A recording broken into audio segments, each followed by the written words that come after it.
that you can't even afford your perfume. You open.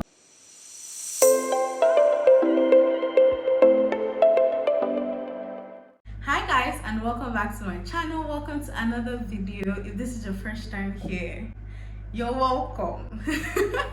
I'm OJ. I'm a lifestyle content creator based in Abuja, Nigeria. And if you're a returning subscriber, hi, what's up? How you doing?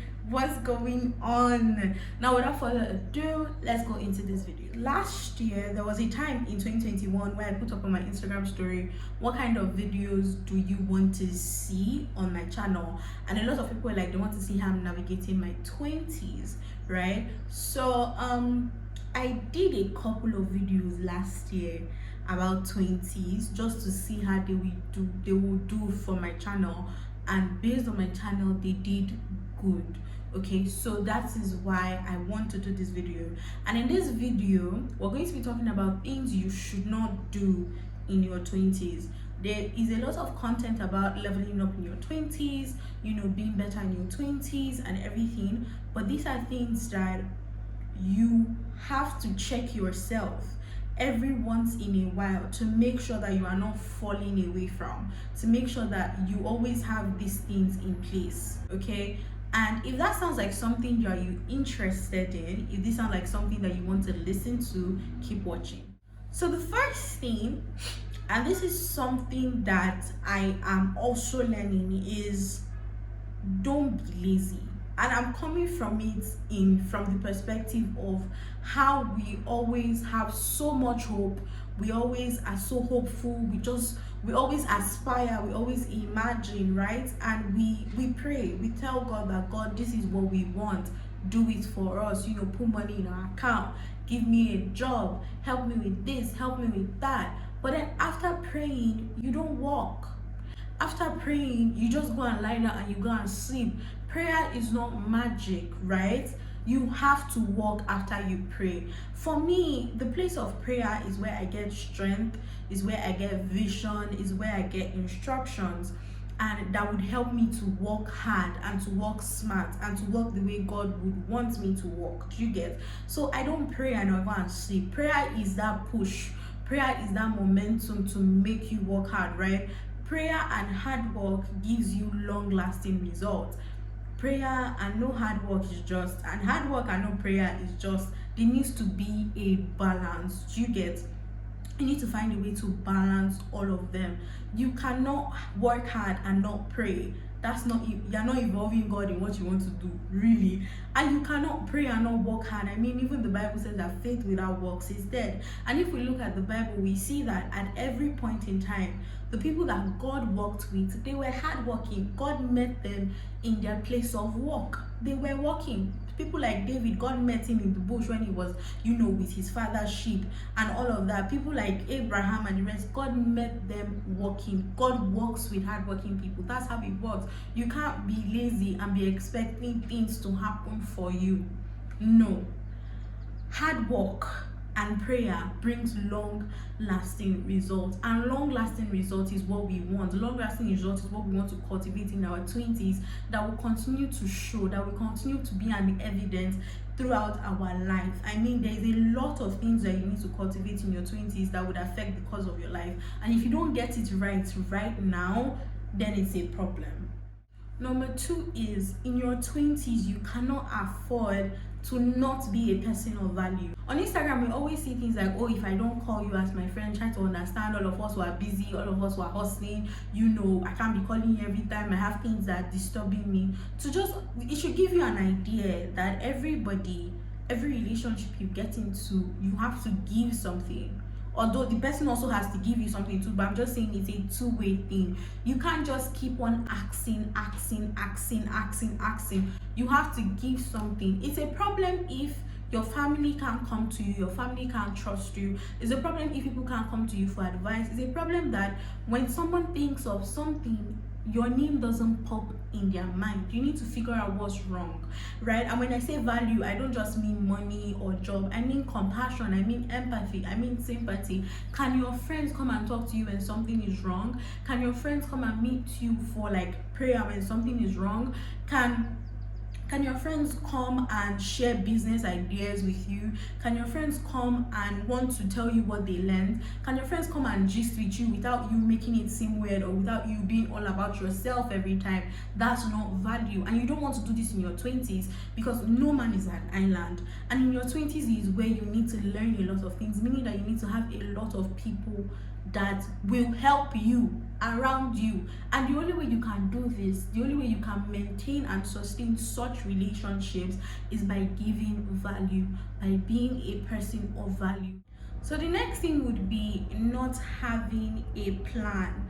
Now, I know I don't mean like a 5-year plan or a 6-month plan or a 10-year plan. That's not what I mean.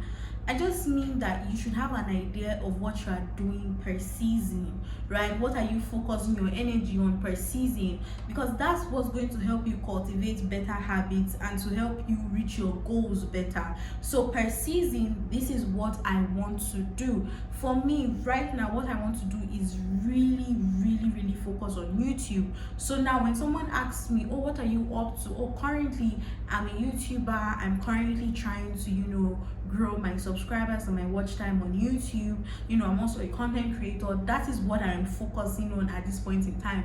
But if you ask me what is your plan for the next 5 years, I don't know, but I know what my plan is right now, and that is what I mean. You should not just be there. What are you doing at the moment? We're hearing cricket sound. Why? There's so much to do, there's so much for you to accomplish, there's so much out there that you need to do, and that is why you need to have a plan.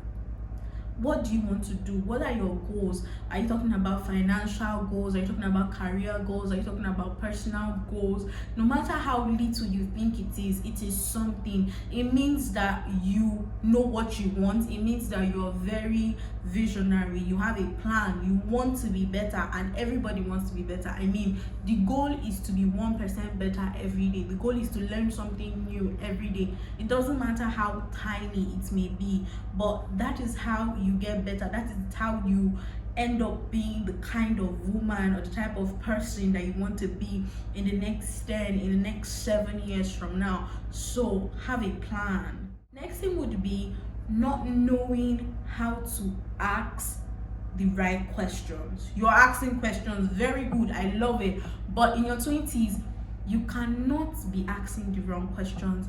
There are some questions that you are asking people that you should Google, that you should watch YouTube videos on. There are some things you should not be asking. There are some things that you should be Googling, you should be using YouTube for. A lot of things that I do before I ask, people that know better than I do, I search for it on Google, and when I don't see it, I ask. I ask them that, oh, this is what I'm looking for. I searched and I didn't see it.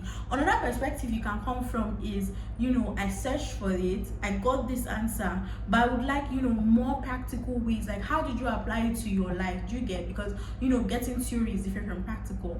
It will help you be able to tailor your questions better. Or I tried this and it didn't work out, so I was wondering, is there a better way to go about it? You are coming more informed. You're coming to tell the person that you're putting in the work as well, but you're not coming to ask the person 1 + 1. No, that is not how you do it. You should use your Google, you should use your YouTube. Those apps are not on your phone for fancy. No, do searches. Like a lot of emails that I send for pitching, for work and stuff like that, I think I learned how to write official emails by getting templates from Google. So I go to Google and I type, oh, how to pitch to a brand as an influencer, and a lot of templates come and I get it, and then I customize it. I don't copy, I customize it as I use it. Do you understand? So these are things you should do. It will help you ask the right questions, because people don't have, the people that are your faves, that you call them your faves, that they are your mentors and everything, they don't have time. They will just be like, this one, you're not serious, this one, you're not ready. If you come and you be asking the wrong questions, they don't have time, because they'll tell you that they don't have time to baby somebody, and it's actually the truth. You should be able to, nobody's gonna baby you. You're in your 20s, nobody's going to baby you, okay? In your 20s, stop picking too many habits at once. I just made a post about this on my Instagram today, and I was actually referring to me because this is January, and in January I have tried to be consistent on YouTube, I have tried to be consistent on Instagram, I just started a new job. I'm doing NYC. I'm a daughter. I've been trying to work out and eat right all at the same time. And guess what? Epic fail.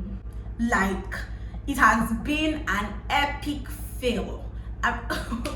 So what I'm learning, or what I would suggest that you do, is to pick 1 to 3 habits per month and work on them. I saw this Blessing Amen posted this under someone's comment, and I saw it.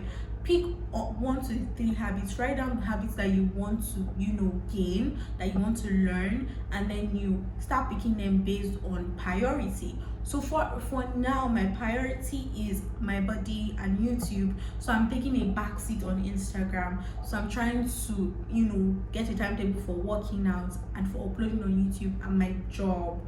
It still seems like a lot because job is every day. I don't have a choice. That is not even a habit. But like personal habits, YouTube and my body. So that's what I'm trying to focus on. So I think you should try that too, because picking too many habits at once, you just realize that at the end of the year, nothing has really changed. You have not learned anything new. You're still carrying the same bad habits. You have still not learned how to eat right. You're still not working out.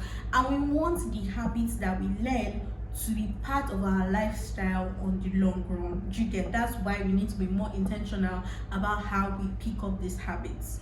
So the last point, which is something I hate, to be honest, I really hate this, is when you carry other people's beliefs as your own. Someone comes on social media and says she can't marry let's give it for example, she can't go on a guy that will only pay 10,000 naira for a date.